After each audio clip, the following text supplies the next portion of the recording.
Good morning, good afternoon, and a very good evening to all of you who are joining us from across the globe, and welcome to Thema Talks webinar on greening Sri Lanka, strategies and successes in waste management. Ayubowan Wanakam Bamakecha Konumai as we greet at Thema Collection.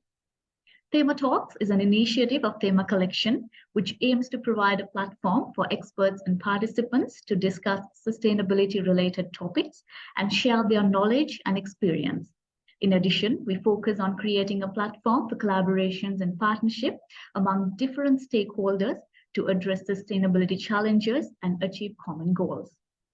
Today's session of Thema Talks on greening Sri Lanka, strategies and successes in waste management focuses on the overall waste situation in Sri Lanka, including aspects such as the amount of waste generated, type of waste, existing management methods, and key issues and any inspiring success stories in projects that include proper waste management practices.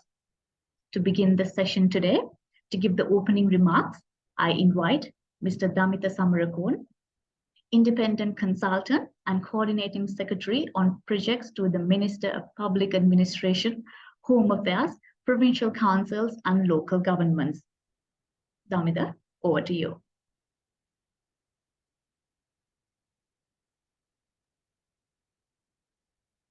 Thank you, Jani.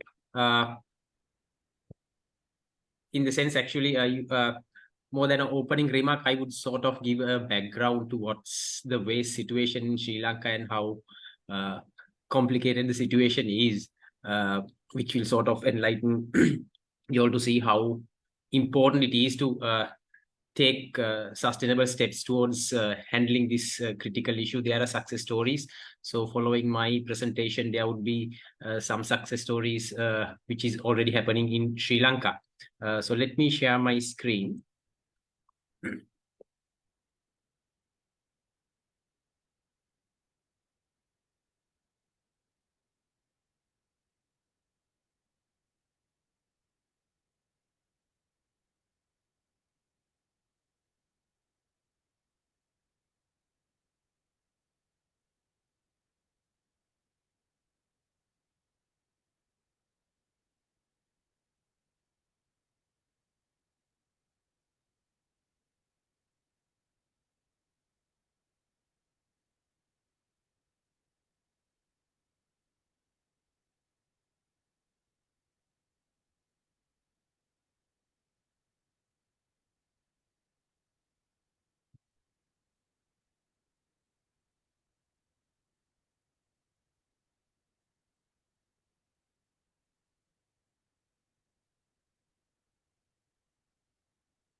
I'm having a bit of trouble. Yeah, sure, Damitha. We can see your screen. Yeah, if you could. Yeah, no, the lower slide bar is not appearing. It's fine. You can take one slide at a time. That's fine. Would this work, reading view? Yeah, that's fine. We can actually. Yeah, okay, fine. Okay, Yeah. perfect.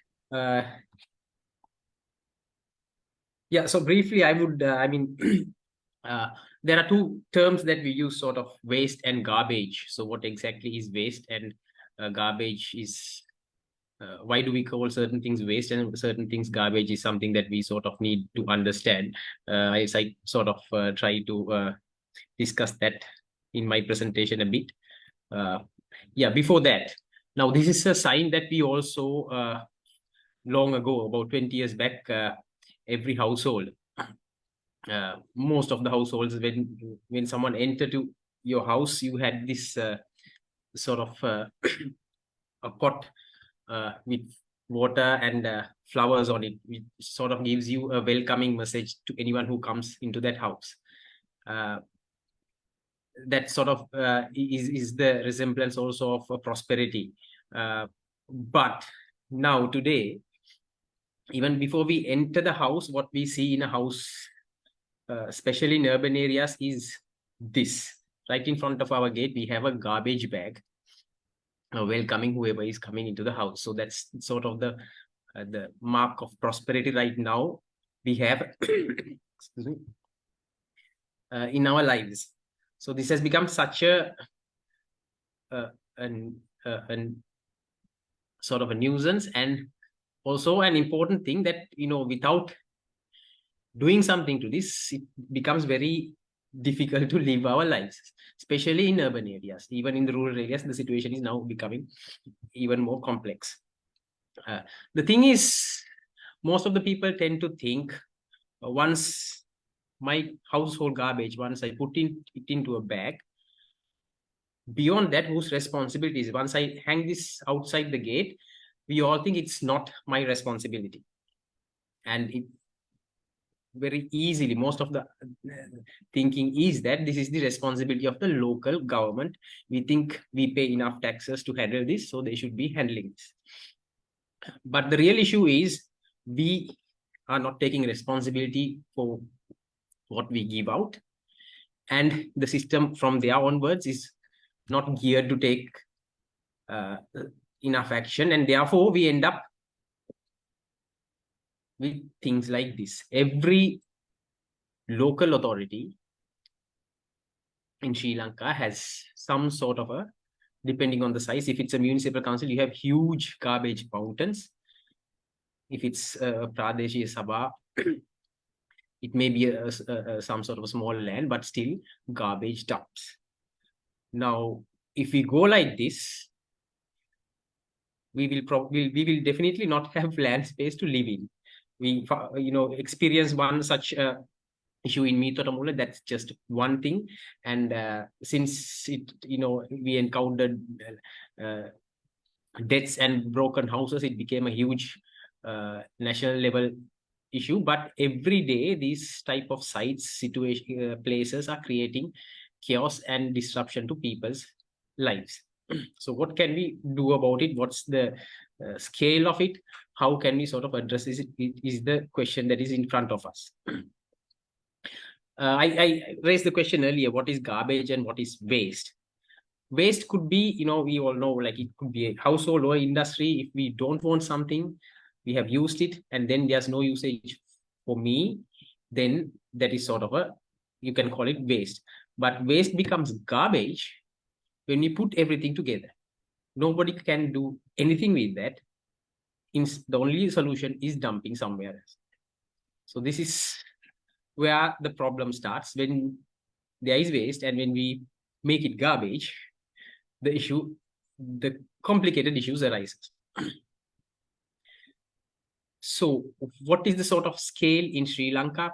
Globally, the amount of, I'm not going to the global numbers, just to give an idea, what's the waste generation in Sri Lanka? It is estimated that 7,000 tons per day of waste is generated in Sri Lanka. So this is household waste. How do we calculate it? You have a table here. You can see for municipal councils, per person, we have a different rate. This has been developed based on a few sample studies that was carried out. But this data is also not the latest. What we have, the last, the complete study we did in Sri Lanka was in 2016 with JICA. Since then, no proper detailed studies have been carried out. Right now, one is being carried out with the support of GIZ. The Ministry of Local Government is continuing. But anyway, total generation is 7,000 tons. Just to convert this number into something that we can understand, a normal tipper truck that we see that takes, sand, the large yellow color bulky truck, the 3.5 cube truck is what we call it. 7,000 tons basically translate into 1,750 tipper trucks. So you can imagine per day, 1,750 yellow colored tipper trucks, let's say 1,500, lining up somewhere, expecting something to be done with this. I mean, we can cover the entire port city with one day's garbage. So that's the amount of waste that is being generated in the country. If you look at scale down further for understanding, the Western province generates the largest amount of waste. So the Western province accounts for 60% of the waste generated in Sri Lanka. So from 7,000 tons, probably 3,500 tons is generated in the Western province. And of that, only 58%, so 3,500 tons is generated in Western province. And from that, only 58% is collected by the local authorities.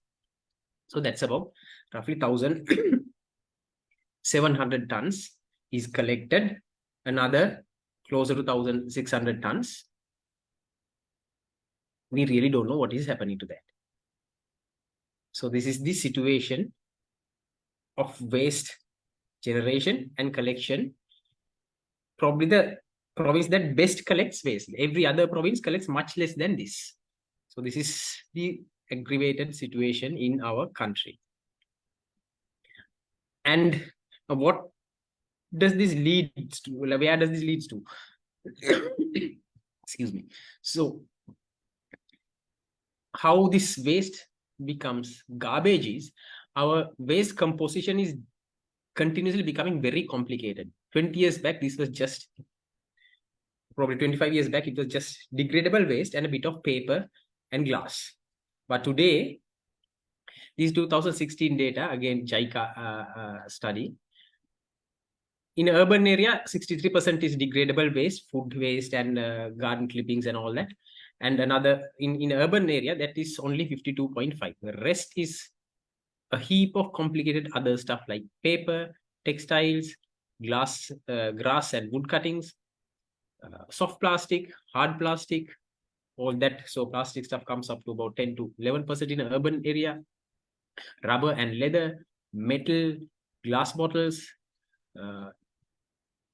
then ceramic, and there's another 7% which we call other waste, which is again very complicated to handle. And one component of that other waste is the e-waste, which comprises of large amounts of heavy metals, and we don't have the slightest bit of idea of how to handle it.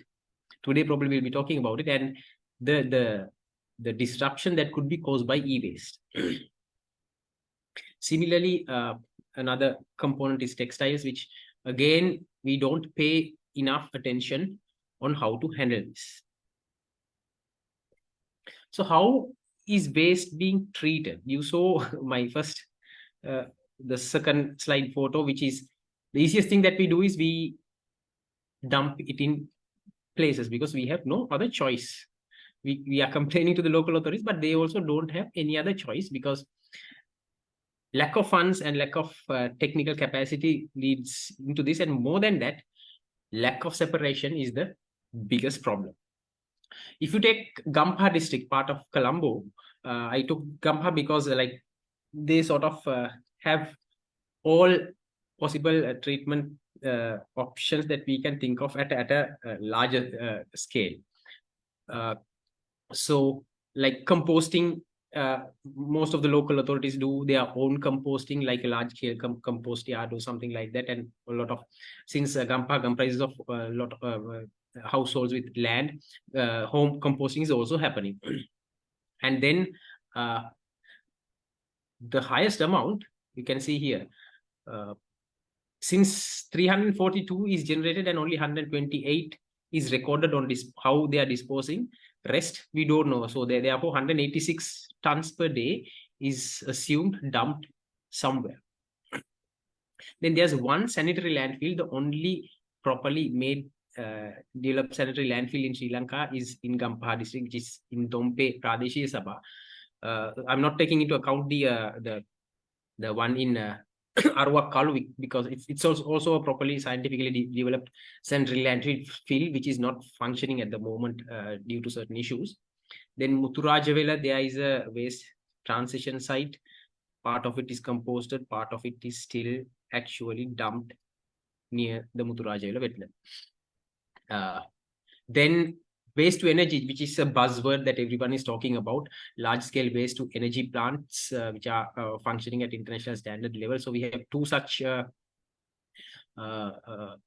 units. One is actually in Putlam, the INSEE cement factory kiln is capable of taking waste and incinerating at high temperatures. Then the Western Power waste to energy plant at Kerawalapitiya. So those two are.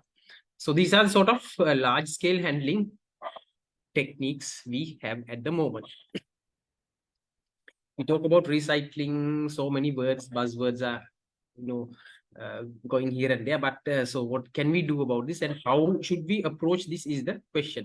I'm just bringing this out because we need to understand, for example, since the Western Power Waste to Energy plant is there, Colombo Municipal Council is not segregating their waste and sending the entire garbage to the Western Power plant. But the ideal scenario is not that. So therefore, certain technologies, when we have it, we tend to forego some principles that we need to follow. So what are those principles that we need to follow in waste management is the next thing that I'm going to take your focus on.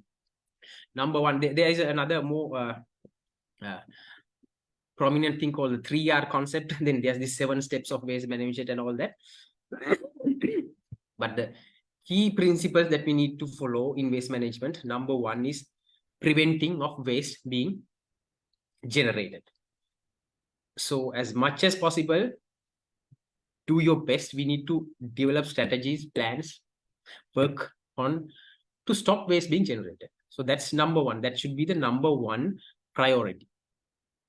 Then reusing whatever the materials that we have, rather than trying to do anything with it. If we can reuse it, we avoid energy, time, effort that is being put into producing or refabricating that particular material.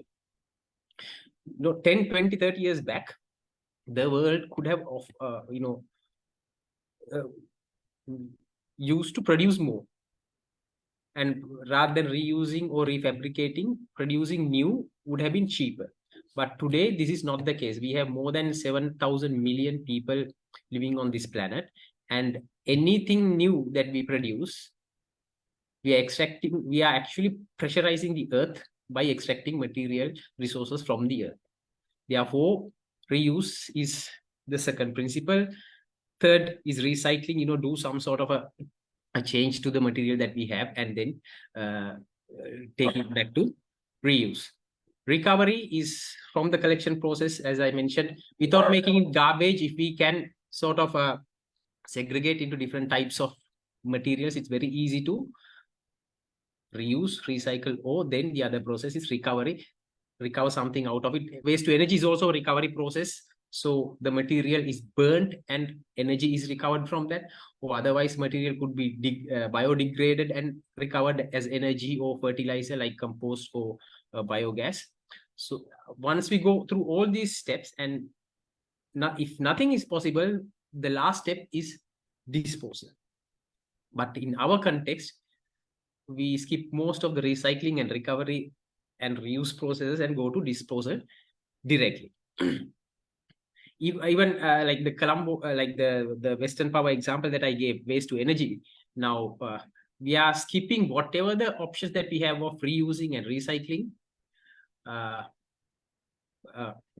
and trying to send all the waste for the energy recovery process, which is not good. And probably later in the sessions, we will see some new approaches that is being taken by entities like clean tech to sort of recover as much as possible valuable material from the waste that is being collected. But segregation at source is a key to successful waste management. So I'll probably stop from here. There are different ways of managing waste at different levels, from home, from your household as an individual, to the household, to your community, and then goes to the local authority level. Simple things like creating the eco brick, stuffing your waste into a PET bottle. Now I have been doing this. I am able to stuff more than 3 months of my household plastic waste into a PET bottle. So that is the amount of space it can save. And so instead of giving large, bulky, space-taking waste to the local authority tractor every day, or at least like the polythene and plastic, they comes only once a week, I only give once in 3 months a PET bottle to that tractor. So this is just a simple example like that. There are a lot of households who are using composting and all that. But there are new innovative things that we can do in terms of reusing the second-hand markets are something new that is coming up. So that if actually success stories in the country that we have also sort of seen. So I stop from here and hand over to the moderator to take it from here on.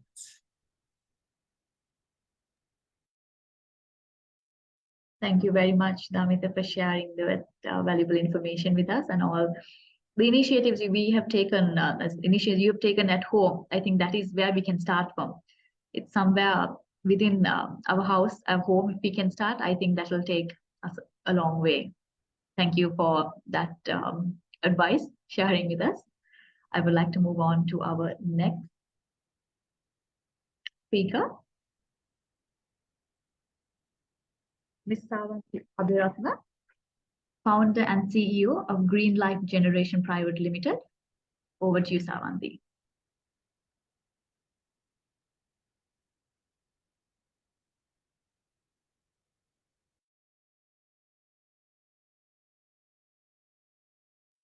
Savanthi, if you could unmute yourself, I think not unmute. Okay, hi. Perfect. Okay, thank you, Jani, and thank you, Damita, for connecting me with Thema Collection and also the Thema Collection for running this series. My talk today is about a system that we have created in the grassroots and that we are testing at the moment for waste management, and it's actually a grassroots currency system. It's called Bitcoin, and we call it from waste to social value. So as I go on, I will explain to you how this system emerged and the logics and the story behind it. So as Jani said, my name is Savanthi Abhiratna, and I run a small grassroots research and development company called Green Life Generation near Kandy. And when I started Green Life Generation in 2017, I had just returned to Sri Lanka from the UK, where I was reading for my PhD in social work and social policy. And I was studying the lives of Sri Lankan migrant domestic workers at the time. And Sri Lankan migrant domestic workers are a group of women that carry the economy of the country on their shoulders, but they work in a sector that is highly racialized, gendered, and classed as the dirty work. And when we look at waste management also, this work is kind of, we take waste collectors and things, these are also classified as the dirty work, and socially kind of considered low status jobs, which also creates them, makes them low wage jobs. So while I was reading for my PhD, here what we have is the story of Rizana, who was tragically killed executed in Saudi. What it highlights is the amount of risks and also the invisibility and vulnerability that these women face in the Middle East. So I moved to Sri Lanka in 2017, like I said, in the backdrop of studying this issue.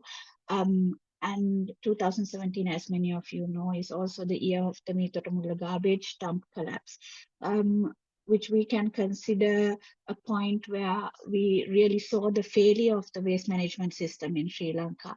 So my research in social work and social policy had already showed me that we have a huge issue within our social and economic system, which creates situations like Rizana's story. But then coming back into Sri Lanka in the backdrop of the Mitotamulla collapse kind of showed me that we have a different issue. We have this waste issue and environmental issue as well. So with Green Life Generation, what I was trying to do was trying to create grassroots solutions to address these issues.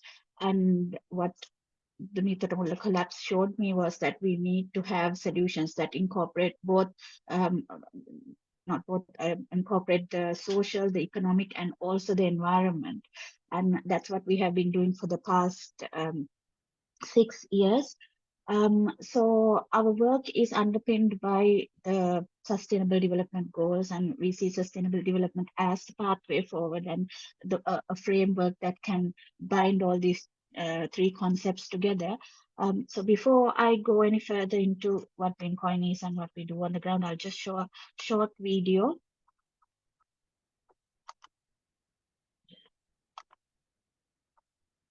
just to highlight our concept. සෙවනල්ලත් මග හැර යන අඳුරේදිත් මාගාවින් රැඳී නුඹ හිටියද හැම සංසාරෙම මේවාගේ මගේ ළඟටම වී ඔබ ඉන්දමන් ගැයු පෙම් වදන් දෝරේ ගලා ගියාදෙන් නුඹෙන් මං විඳිමි හැඟුමන් මා හද නිවාදනා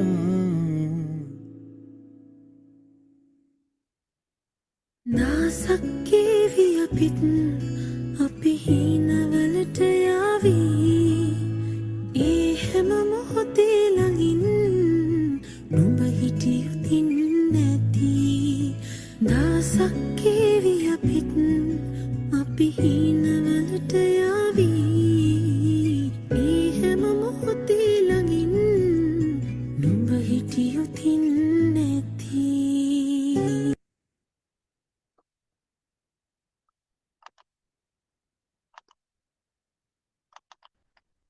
Okay, so that was just a short video that kind of tries to show what we do in terms of waste management on the ground. In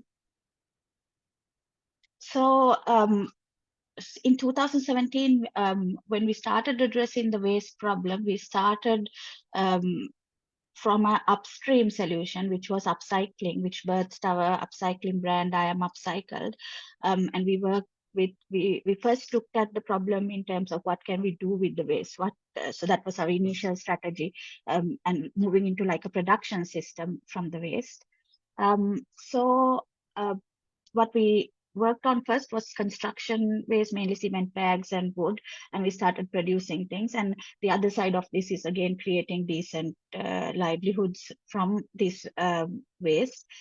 So we were successful in building a brand, building an ethical and sustainable brand, creating employment, and also we received the Good Market Zero Waste Award in 2018. And we were successful in getting both local and international customers to buy our products. But everybody knows what happened from 2019. It was the crisis year, so we are still in the middle of this crisis, and people say it's going to get worse. So what the crisis kind of showed us, starting from the East province, is that when we try to incorporate waste management and livelihoods, a production system in itself, this upstream solutions of upcycling in itself has many flaws, and one of it is that it's vulnerable to crisis and shock. So we are able to produce, but we were not able to sell. Not only this, the other issue was that the emphasis on production and having these small orders that we had to work with, we had to kind of address the financial issues in the business model, which meant we had to, like when we had to let go of people, it was the most vulnerable people we had to let go of within our model. So this was a flawed model. It wasn't working. If we had to let go of those who really needed this job, the women with disabilities, who are older, who cannot really fit into production, efficiency-based production systems. So we really needed to start thinking about what is the service side that we can look at. And of course, all this was during a crisis where it was really difficult to keep the business model going. And what we also had was a retail shop that we used to have pre-COVID, where we had tourists and who come into the area, just coming in to buy their stuff. So we also had a second-hand rack there, and we thought, okay, as a service, we can still open our shop although we knew that customers are not going to come anytime soon to buy our upcycled products.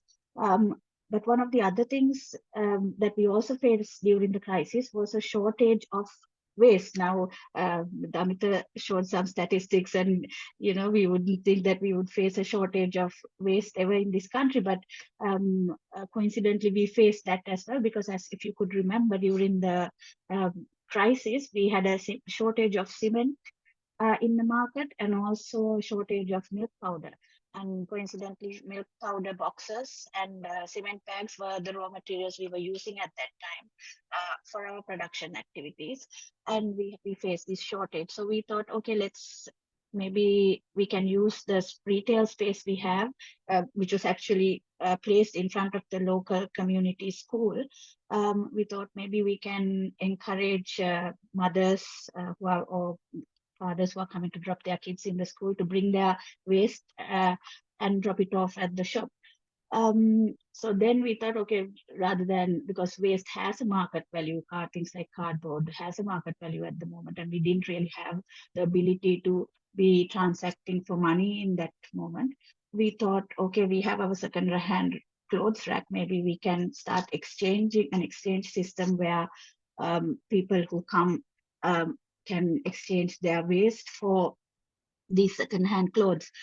When this idea emerged, what we realized was this was actually a great opportunity, and through this exchange mechanism, we would not only be able to source our raw materials, but we could also address the source segregation problem, and also the waste collection problem, which is one of the biggest issues, especially in rural areas.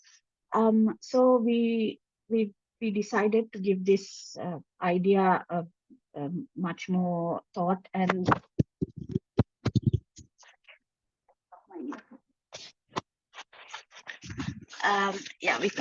we decided to give this idea much more thought, and also much more investment, and we built Pincoin, which is our local waste ecosystem. It's a local currency. So Bitcoin is our currency, and people in the community are able to become members, and they can bring in their waste and deposit it.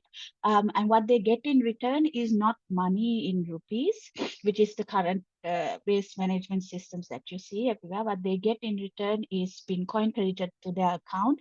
And through this, they get access to an ecosystem of services that we have created, which includes the second-hand shop, and some of the things that you saw in the video, which is also the library, a cafe, education services, events, and an ecosystem that we are growing. And this ecosystem emerged during the crisis, and I think it wouldn't have emerged anywhere else. And we talk about strategy and success. In terms of strategy, this is a behavior change approach, and it's while it kind of emerged from us as a grassroots small and medium enterprise trying to solve our own issue of sourcing our raw materials, what it has kind of grown into is a solution that is capable of addressing source segregation, also capable of addressing the disposal of low value plastics, for example, things like toffee wrappers and things that, when you take, there are lots of waste shops out there, like people who purchase things like cardboard, plastics and things. But when it comes to low value plastics, if there is no value in the market, there is no incentive for people to responsibly dispose it. So through this system, we have been able to create that. And we have over 400 members, and we have at least 3 members joining every week. And we have been running this pilot for the past 2 years now. And we have been successful in creating an incentive-based system that can shift this disposal issue, and also the source segregation problem. In terms of success, one of the when you look at it from a business model point of view, we have the challenge of making this a sustainable business model. And I consider what we are doing on the ground as sustainable business model innovation. And we are kind of looking at how do we build this business model, because something that people when we look at small and medium enterprises, especially, you expect these to be profitable businesses, but when you look at things like the drug industry and also the IT industry, solutions take time to develop. And one of the things that we are lacking in Sri Lanka at the moment is the investment in research and development into kind of these social innovations, not tech or pharmaceutical industries or the bus things that we see. There are sometimes solutions that may be not high-tech solutions, and like Damita mentioned, things like waste energy. There is so much emphasis on these high-tech solutions, but grassroots, bottom-up solutions that are tangible, that are much more low cost, and also much more efficient if you look at it from the wider perspective in addressing that environmental, social, and economic issues. They are lacking the focus and also the funding. So this is one of the challenges we are facing. And when you look at all that we do from an environmental and social point of view, there is a lot of value that we have generated through this model. But when it comes to the economic side, the business model is still not sustainable.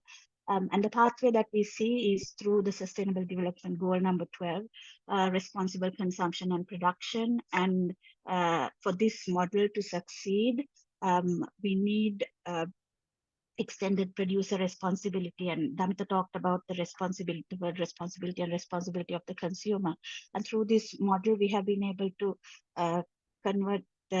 make the consumer responsible in kind of disposing their waste into our Bitcoin exchanges. But then the issue comes, who is going to pay for this service? So extended producer responsibility regulations are considered a massive solution to this problem, and there are regulations already in place in many countries. Sri Lanka is still struggling to bring mandatory enforcement into place. And what that would do is it would give the responsibility also to the producers, the big brands who are kind of sending out these toffee wrappers, biscuit wrappers, plastic bottles out into the market. They are making their profits, but at the moment they do not take the full responsibility of collecting this waste and putting it back into a responsible system. So this is where we are now. The success of our model depends on all these other connections being made. So this is just a picture of our family, our growing family. We currently have 23 women employed in this. For the past 6 years, we have been growing, and so like I said, success, we have a strategy, and then success, if you measure it in social and environmental terms, we have huge impact and success in what we are doing on the ground, and also in terms of the ecosystem that we have created and the community shift we have created in driving responsible consumption, and also production. But we have a long way to go in really making this a sustainable business model. So thank you everyone for listening, and I will take questions later on. Thank you, Savindi, for sharing about this initiative. I think this is the kind of projects we need to put out there for the general public, so they are motivated also in this waste management, so that they understand better and they know what kind of benefit also they can reap from being from being more sustainable. Thank you again very much. Moving to our next speaker, Lavni Vikramasinghe, naturalist, cum sustainability at Alia Resort and Spa. Lavni, over to you. Thank you, Jaime. So let me share my screen to you.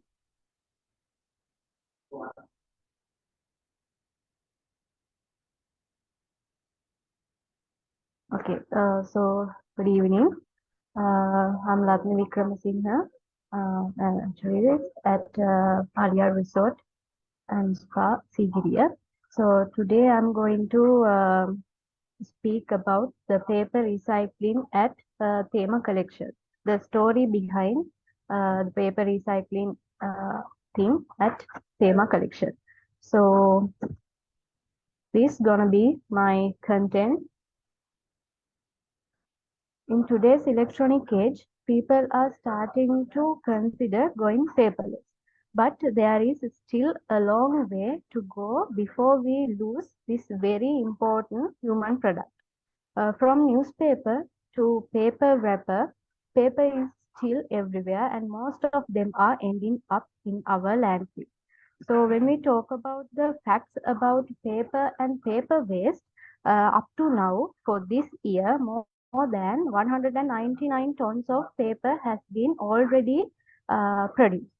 A typical office worker produces 160 kilograms of paper waste uh, for end of the day, and 2,700 liters of water is used to make 1 ton of paper.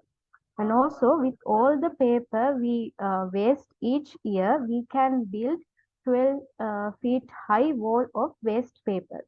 And also 93% of paper comes from trees, and every tree we already know every tree produce enough oxygen for 3 people to breathe. And also by saving a ton of paper, we can save 17 trees to 26,000 liters of water, 40,000 kilowatts of power supply, and 250 liters of fuel. So, however, the necessity of paper has been critical even in today's digital era. Now, these are the environment effects of paper waste. The main effect is paper production requires a lot of trees. Trees are the primary material for the production. So every day we use paper in different forms. Unfortunately, our consumption requires billions of paper to be cut down every year. So the second one is it causes air pollution, because during the paper production, different toxic gases are emitted from factories. So those gases are directly caused to acid rain and global warming. So the next point, water pollution.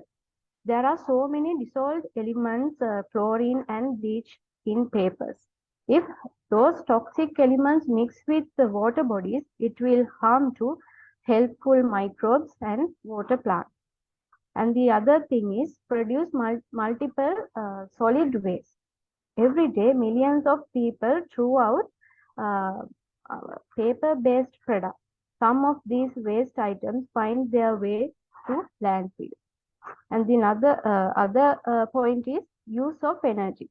Paper industry use about 4 to 5% of the world energy.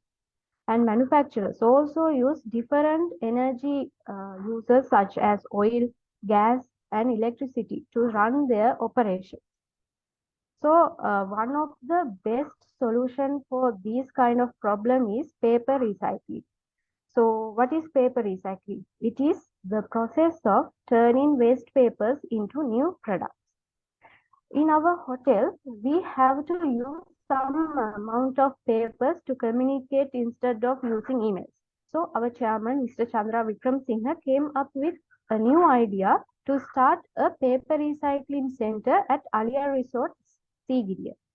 So it was established in 2018, and now we proudly distribute our fine products within our 11 properties by using waste papers.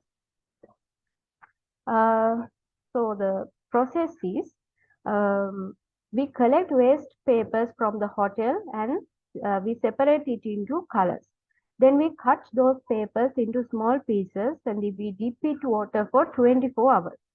Then we put soft papers and water into pulp machine. You can see the picture of that pulp machine, and we blend it for few minutes. Then we can get a well mashed pulp. Then by using this wet machine and wooden mold, we can make sheets. After making 10 or 15 sheets, we pressed those sheets to remove the liquid from the paper. To wrap those papers or sheets, we use raw cloths. Then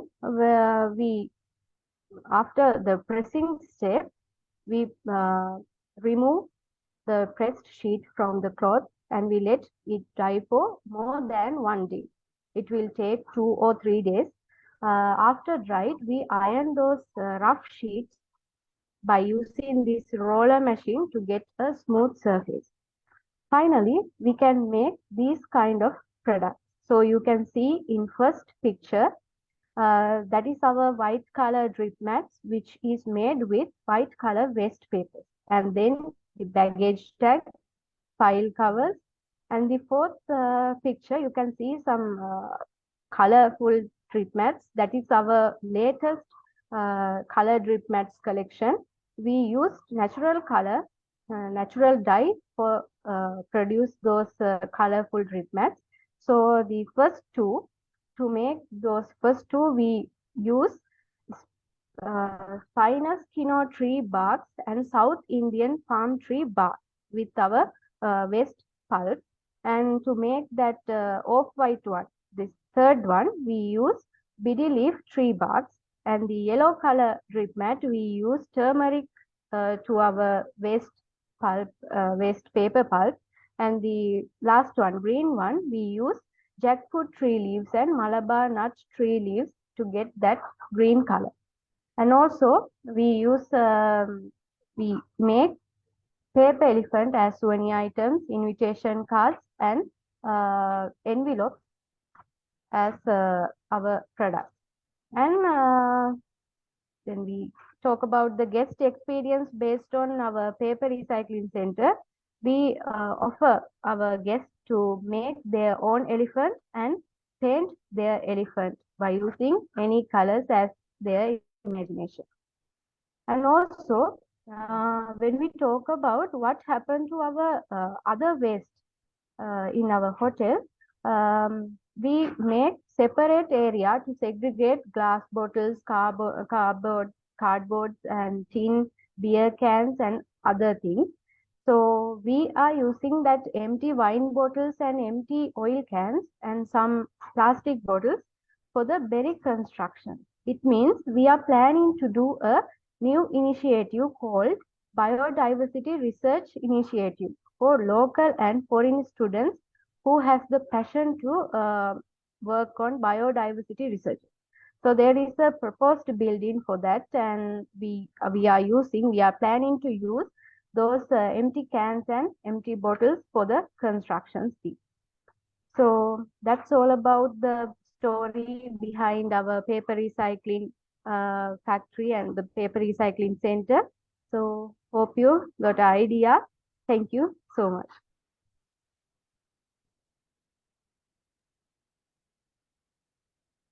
Thank you very much, Lakmi, for sharing our success stories of our Alia Resort and Spa. And thank you for leading all that information to our audience as well. Moving to the final speaker of the session, Akila Lakshan, Executive Operations Engineer, Circular Economy Services, Clean Tech. Akila, over to you. Thank you very much, Jaini. Good evening to all of you. Just let me share my screen. I think I am audible. Yes, you're clear. Okay. So what I'm going to basically focus on with this talk is electronic waste, current status of electronic waste management globally and Sri Lanka, and how we can contribute towards the procedure to recycle electronic waste properly. So first of all, let's have an idea what e-waste, what can be known as e-waste. Electronic waste can be any type of electronic product that have been discarded by their users due to dysfunctioning or malfunctioning. So why we have to identify e-waste as a growing problem?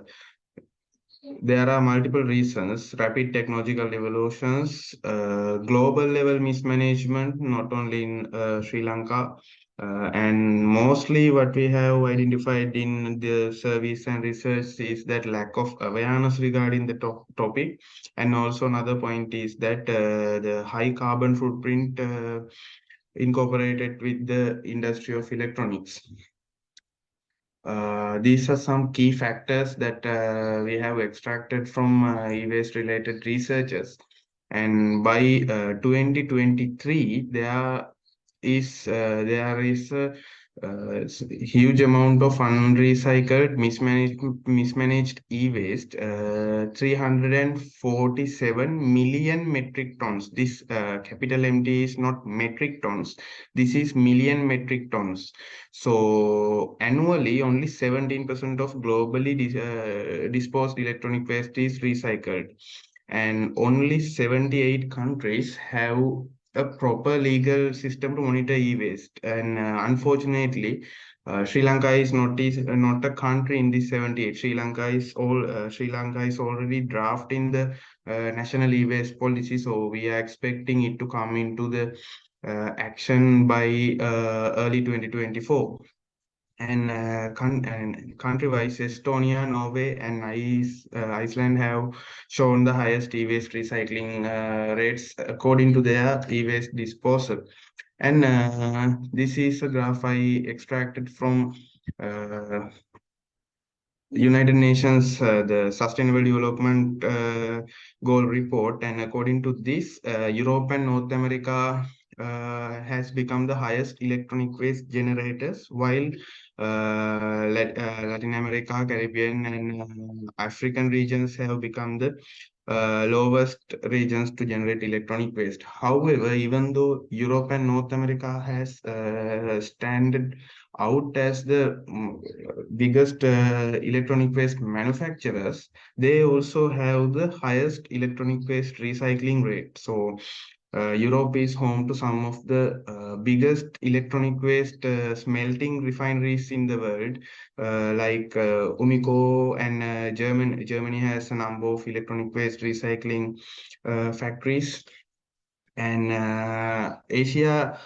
in the Asian region, only 11.7 of the generated waste is recycled. And according to this general figure, we can be happy that Sri Lanka is in a good stage. According to data in Sri Lanka, about nearly 20% electronic waste is recycled, of which is disposed to the environment. So when we compare ourselves to the rest of the Asia, we can be a little bit happy about our status. And this infograph should show you that why we need to recycle electronic waste. When we call recycle electronic waste, the circuit board is the actual part that we are going to recycle, and the circuit boards contain various components. Some of them are gold, mercury, rhodium, cadmium, platinum, polymer compounds. And as I am sure you have heard, that some of these are toxic heavy metals, and other materials are mostly very value rare metals.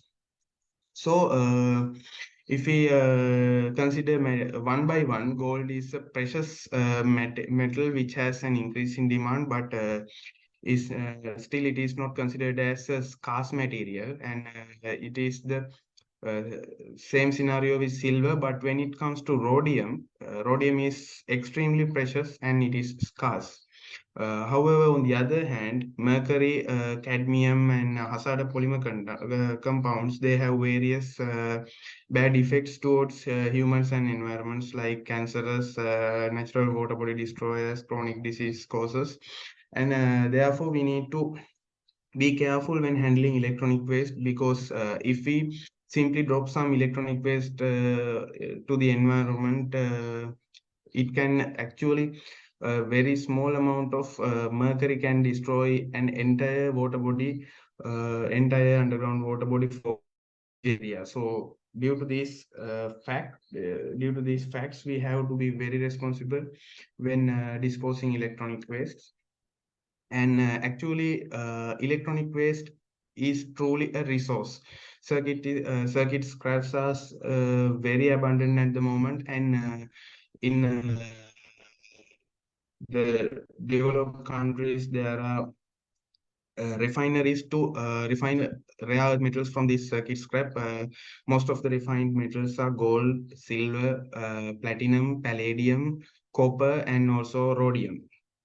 So electronic waste is not actually a waste, it is a huge resource. So that needs a huge management, and for countries like us, electronic waste can be a huge dollar income as well. So at Clean Tech, this is our process to manage electronic waste, collect electronic waste.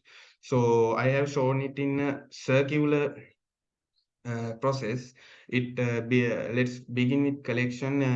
Anyone can contribute to our electronic waste management process by handing over electronic waste to us through contacting us, and then from domestic equipments and electronic equipment. So at our factory we separate circuit boards, and then we clean them. We prepare them for shipping because our third-party refiners has imposed some quality strains for these circuit boards. Therefore, we have to prepare them according to the international standards and international shipping standards as well, because electronic waste scrap comes under hazardous waste category. So shipping also requires some specific standards. After preparation, we ship them to our third-party refiners. At the moment, we mostly work with the Mitsubishi heavy refineries in Japan, and the when we send our shipments, they use them to smelt and reproduce heavy metals from rare metals from the circuit scrap. And this is basically what happens to electronic waste when you responsibly dispose them with an authorized e-waste recycler.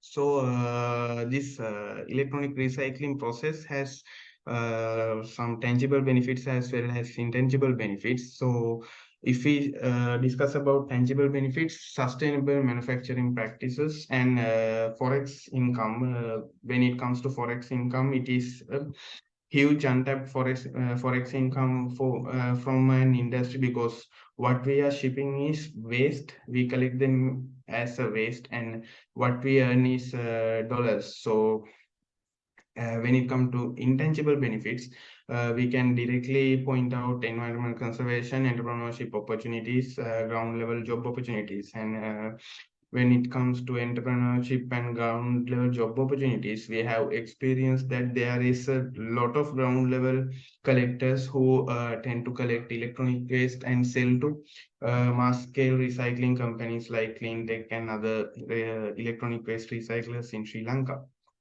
So that's the end of my presentation, and I believe I have provided you with some insight regarding this electronic waste situation at the present. So if your organization or whatever place that you are working on and yourself need any assistance regarding disposing electronic waste, any assistance regarding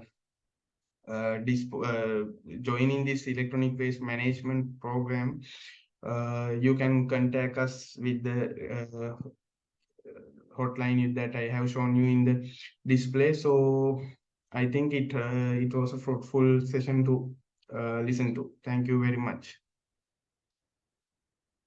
Thank you very much, Akila, for sharing that information. Moving on to our Q&A session. So we have a question here.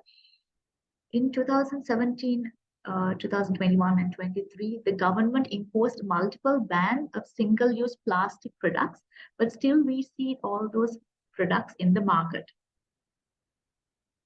People are still using. So the question is why actually we are still seeing the use of single-use plastic, and how come, though laws have been put in place that although the government has actually taken action, but still we can see the use of single-use plastic.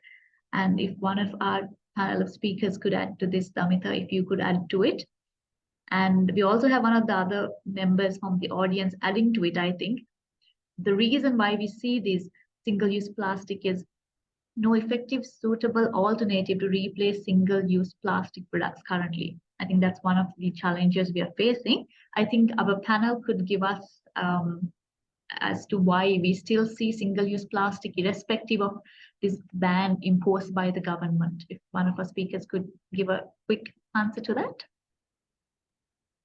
Yeah, if I may come in more than answer, I would start saying I don't know why we are not succeeding as a country in this. Like we see in India, Kerala has successfully managed to bring in this law and stamp it, So then when you go to Kerala, you don't see single-use plastic, at least in the main urban city areas.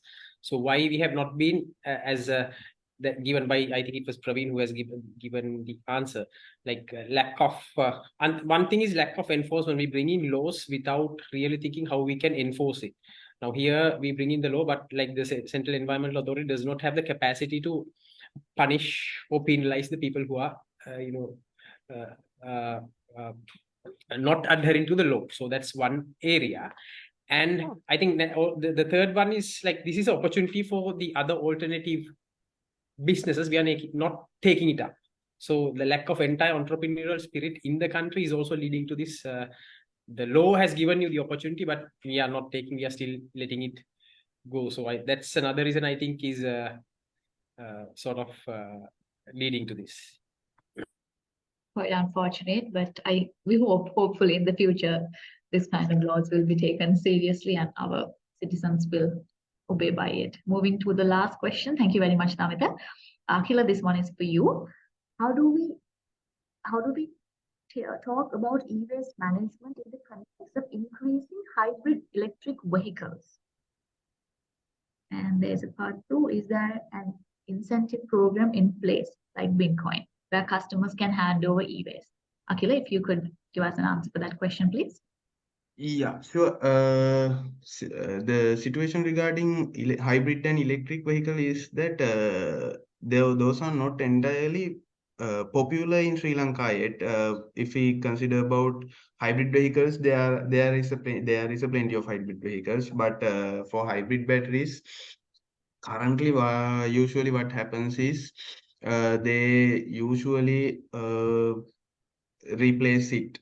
But however, regarding the 100% electronic vehicles, we are already in some agreements with the mass importers like Hyundai and majorly Hyundai.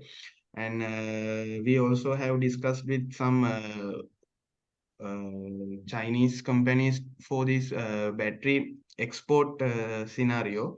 But however, the situation is that we are anticipating the spike in around 6 to 8 years. It is not in a serious situation at the moment.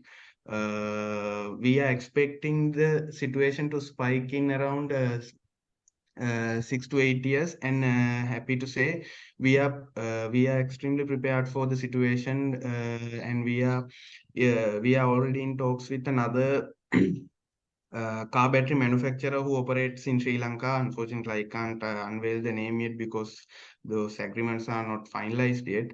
So pretty much as a company, we are prepared to face this battery spike when it comes to electronic vehicles, and there are two options. One is battery export, and other one is we are also planning to use the remaining life of the used batteries for some public applications like general charging points and stuff like that. And also for this second question, is there an incentive program in strike when consumers? Yeah, when you as general public, if you come to our public collection locations, which are located in Rajagiriya, also Colombo Park Road, and again in Maradana, we have three public drop-off points.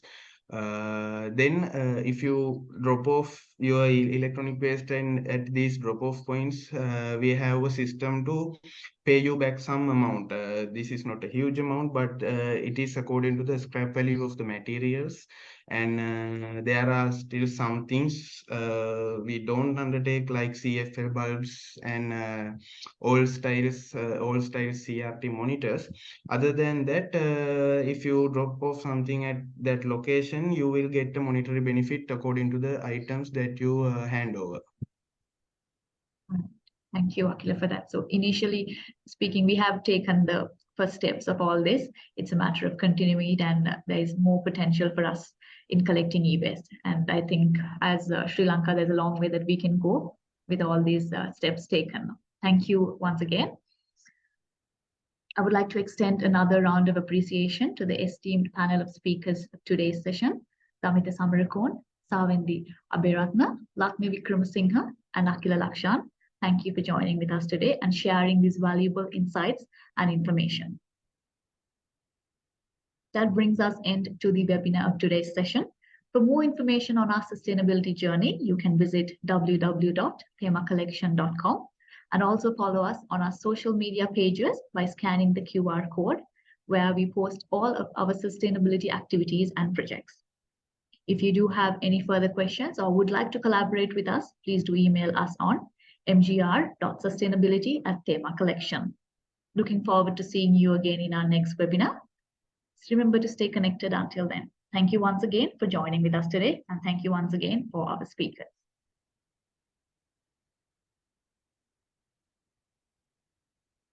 Thank you all. Thank you.